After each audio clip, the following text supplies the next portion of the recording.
नमस्कार दोस्तों, BR07 channel में फिर से आप सभी का बहुत बहुत स्वागत है। तो दोस्तों, अभी हाल ही में हमारी केंद्र सरकार ने घोषणा की थी कि 1 अप्रैल 2023 से जो पेट्रोल बिकने वाला है उसमें 20% इथेनॉल का होगा और इसी को देखते हुए हमारा जो बिहार है वो इथेनॉल लागू की है।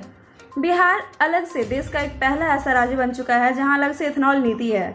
बिहार के दरभंगा एवं मधुबनी में इथेनॉल प्लांट लगाने की घोषणा भी कर दी गई है।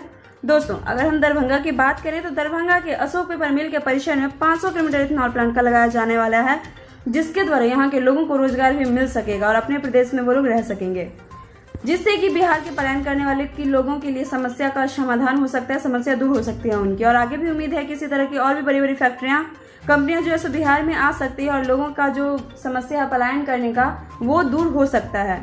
तो ये था हमारा आज का अपडेट और जो है सो दरभंगा के लिए काफ़ी गर्व की बात है, क्योंकि इससे ना जाने कितने हजार लोगों को जो है सो रोजगार मिल सकेगा। तो दोस्तों, इसी के साथ मिलेंगे आपसे। आपको मेरा वीडियो कैसा लगा कमेंट करके जरूर बताएं। साथ ही लाइक से सब्सक्राइब जरूर करें, प्रेस करें बेल आइकन ताकि मेरा अपडेट सबसे पहले पहुंचे आपके पास। शुक्रिया।